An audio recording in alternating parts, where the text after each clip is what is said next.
नमस्कार दोस्तों, हम देख रहे हैं बाल विकास और आज देखेंगे बाल विकास के सिद्धांत। बाल विकास परिवर्तन श्रृंखला की अवस्था है। विकास के परिणाम स्वरूप व्यक्ति में नवीन योग्यताओं और नवीन विशिष्टता प्रकट होती है।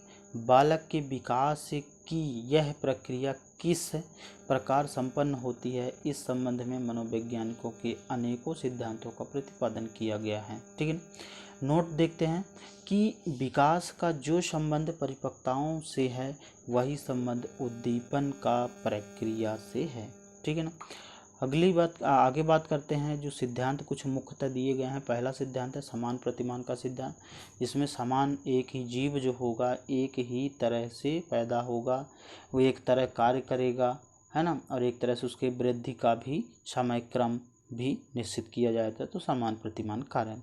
अगला है सामान्य से विशिष्ट क्रियाओं का सिद्धांत। तो बालक का विकास जो सामान्य क्रियाओं से विशिष्ट की ओर होता है। उदाहरण के लिए शैशवावस्था में किसी वस्तु को पकड़ने के लिए हाथ, पैर, मुख, सिर आदि को चलाता था, बाद में केवल हाथ का प्रयोग करता है। ठीक है ना। तो ये था हमारा कुछ विशेषताएं। अगली विशेषता की बात करते हैं और अगली जो विशेषता है शरीर के विभिन्न अंगों के विभिन्न विकास की गति में भिन्नता का सिद्धांत है। शरीर के सभी अंगों का विकास एक गति से नहीं होता है, इसके विकास की गति में भिन्नता पाई जाती है।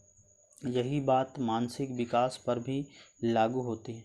6 वर्ष का बालक आयु तक मानसिक विकास होकर लगभग पूर्व आकार प्राप्त कर लेता है, जबकि हाथ, पैर, मुख का विकास किशोरावस्था तक पूर्ण होता है।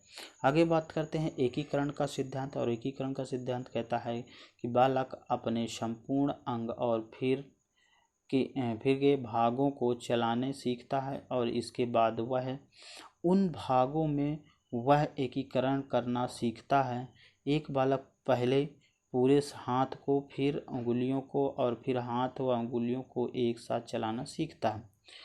ठीक है ना। तो ये था हमारे बाल विकास और बाल विकास के सिद्धांत थे। ठीक है ना। आगे कुछ और फैक्ट हैं जो मुख्य सिद्धांत है। पहला पुनर्बलन का सिद्धांत है और पुनर्बलन के सिद्धांत को जो प्रतिपादित किया है वो किए हैं डोनाल्ड गिलर ने किया है। विशेषता है इस विकास के अनुसार, इस सिद्धांत के अनुसार बच्चे का जैसा विकास होता है वह सीखता जाता है। और इस सिद्धांत के अनुसार अधिगम सीखने के 4 मुख्य कारण दिए गए। पहला अंतर्नोद, और अंतर्नोद को अभिप्रेरणा भी कहते हैं। संकेत को उद्दीपक कहते हैं। प्रत्युत्तर स्वयं का व्यवहार और पुनर्बल मतलब पुरस्कार। ठीक है ना। इसके बाद अगले सिद्धांत की बात करते हैं सामाजिक अधिगम का सिद्धांत। प्रतिपादक है बंडूरा, अल्बर्ट बंडूरा और वाल्टर्स हैं। विशेषता है बालक का विकास उसके आसपास के वातावरण से प्रभावित होता है। अगला है बृहद मंडल। इसके अनुसार यह सबसे बाहरी स्तर है जिससे सांस्कृतिक मूल्यों, सामाजिक प्रथाएं, सामाजिक आर्थिक स्तर एवं अन्य संसाधन सम्मिलित होते हैं। अगली बात करते हैं घटक की। और जो घटक मंडल होता है इसमें छात्रों के विकास की सामाजिक व ऐतिहासिक अवस्थाएं सम्मिलित होती हैं। अगली विशेषता की बात करते हैं मनोसामाजिक सिद्धांत। प्रतिपादक है एरिक एरिक्सन है। अन्य नाम भी इसको कहा जाता है जीवन अवधि सिद्धांत है। इस सिद्धांत से मूल अभिवृत्त रुचि इस प्रकार में है कि विशेषताएं इन्होंने संपूर्ण जीवन में उन्हें होने वाले विकास को विभिन्न अवस्थाओं में बांटकर अध्ययन किया। इसे 8 भागों में बांटा गया है ना। इसको 8 भागों में बांटा गया है। पहला भाग है इसमें विश्वास बनाम अविश्वास, स्वायत्त बनाम शर्म, और अगला है पहल बनाम अपराध। ठीक है ना।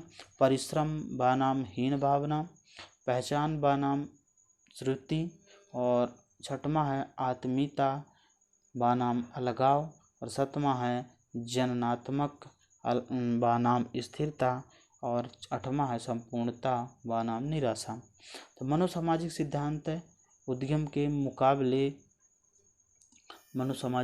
के मुकाबले हीनता पर अधिक बल दिया गया है।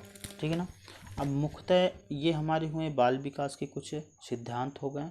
अब अगली हम बात कर रहे हैं, ठीक है ना, तो अगले टॉपिक की जो बात करेंगे, बालकों का मानसिक स्वास्थ्य एवं व्यवहार संबंधित सामान्यीकरण। ठीक है ना। तो थैंक यू, अगले वीडियो में मिलते हैं।